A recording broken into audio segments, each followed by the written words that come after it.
lorsque j'ai emprunté le couloir, il y avait un grand poster, Déclaration des droits de l'homme. Mais c'est lacunaire. Il y avait également une déclaration des devoirs de l'homme. Donc n'oublions pas cela. Il y avait cette déclaration des devoirs qui accompagnait les droits. Parce qu'il ne s'agit pas de demander des droits, des privilèges, alors que les devoirs ne sont pas faits, n'est-ce pas? Et dans ce lycée, on nous inculquait et le sens du devoir et le sens du droit. N'est-ce pas? Bien.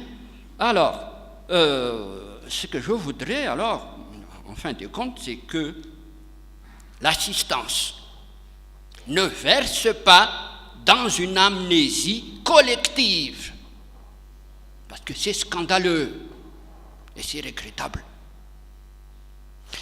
C'est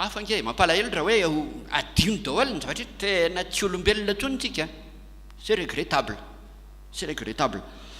Et je démontrerai également que ce lycée est une pépinière de grands hommes implantés dans un quartier prestigieux. Alors là, je vous montre donc quelque chose de patrimonial. Timbre-poste qui représente le lycée dans les années 50. Avec le prix de 5 francs à l'époque. Arrière une vie de timbre. Alors, puisqu'on parle du lycée, ça va de soi qu'on parle un peu de celui qui a donné le patronyme, c'est-à-dire le sieur Galeni, Joseph Simon, de ses prénoms. Alors, il a vu le jour le 24 avril 1949 et il est parti définitivement le 27 mai 1916 en pleine Première Guerre mondiale, après avoir été gouverneur militaire de Paris d'ailleurs. Les taxis de la Marne qui transportaient les soldats vers les champs de bataille, c'était lui qui en avait l'idée, parce que les voies de communication, par exemple la voie ferrée, étaient sabotées. Bon, je vous offre donc son portrait, le maréchal. Et juste à côté, c'est que j'ai encore vu du côté d'Ambutsatou, Vandouananalakil, un monument indécent. Le maréchal sur son cheval et nous pauvres malgaches sous ses étriers et puis ses pieds. Voilà pourquoi les artisans de la Première République eux-mêmes décidaient de faire enlever donc ce monument du paysage. Insupportable avec l'indépendance, n'est-ce pas? C'est ça, Alors, je voudrais répondre à travers mon exposé à une série de questions qu'on va résumer en 3 principales. Voici donc la série de questions. Qu'y avait-il donc à l'emplacement du lycée avant sa construction? Je vais y répondre. De quand date cette dernière, donc de sa construction? Que peut-on dire de son évolution en termes d'institution et de construction, avec les extensions, avec les ailes, au sein de laquelle nous sommes maintenant? C'est une aile du lycée. De quand date le bahut, que j'ai mis entre guillemets, c'est-à-dire ce grand édifice qui a donné une nouvelle silhouette aux auteurs de la capitale, avec celle de Manjakamiadan, avec celle d'Ambomtimben, avec celle de cette falaise Timiatakapamarinen. Le bahut s'est incrusté dans le paysage, est devenu un repère, une référence, une identité. C'est ça, la vérité, pour beaucoup de ceux qui y avaient travaillé en tant qu'administratif, en tant qu'enseignant, de ceux qui y ont étudié, grandi. Et d'autres questions. Pourquoi un lycée?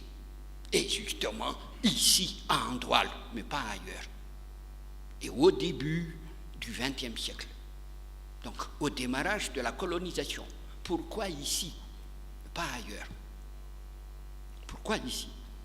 Comment était l'établissement au moment de l'indépendance, c'est-à-dire de cette année 1960? J'ai pu avoir donc des sources. Et voilà pourquoi je pourrais en parler. Parce que l'historien n'inventera pas, non. Il s'accrochera à des sources, à des documents. L'histoire ne s'invente pas, elle s'écrit et elle s'apprend.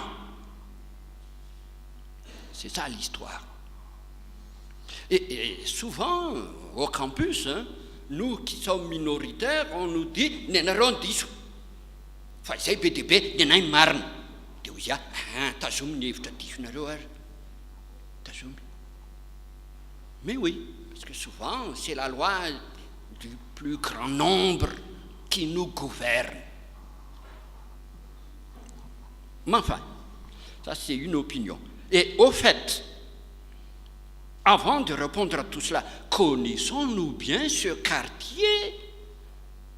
C'est la base de tout ce qui va suivre. Alors, on y va. Évolution donc du Kiant, parce que c'était un Kiant. Ce quartier s'appelle, pour ceux qui en ont connaissance, Amboïtou. Et juste à côté, c'est en bas de Pévante. Et de l'autre côté, c'est déjà à Varat, en Doual. De l'autre côté, c'est déjà en Fidiran, en Pamao, en Bavad, en Taf. Et un peu plus loin, vers l'ouest, ce sera Marivland, là où le ciel est mince par rapport à Mamassen.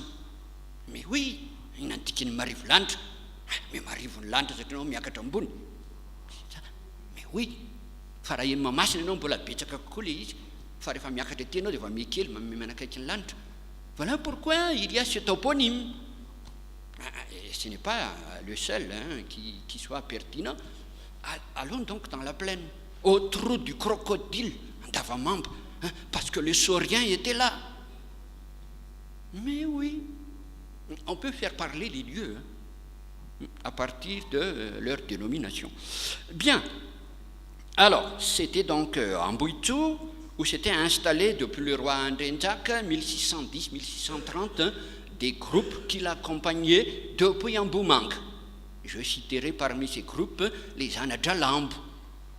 Et puis, un peu plus tard, 1675 jusqu'à 1710, avec le roi Ndemas Navalny, lorsque la ville s'agrandissait depuis les hauteurs du Rouve, on descendait,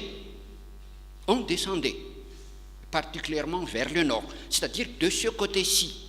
Et pour remplacer le Kiant d'Antsaatiru, du côté en contrebas ouest, donc dans Dafevarat, Parkin d'Ambouna Pamarine, du côté d'Ambouna Antsaatiru devenu exigu, de nouveaux aménagements furent donc opérés ici, de manière à avoir un nouveau Kiant, qui traduit dans le monde gréco-romain, ça aurait été tout simplement l'agora, ou bien le forum. C'est la même chose. C'est la même chose. Et qu'est-ce que l'agora? Qu'est-ce que le forum? Qu'est-ce que le Kiant? C'est tout simplement un endroit où on se réunissait, où on se rencontrait, où on bavardait, où se faisait la communication, où on se rencontrait entre administrés et gouvernants. Et également, donc, lieu de marché. Et avec tout cela, lieu sacré, parce que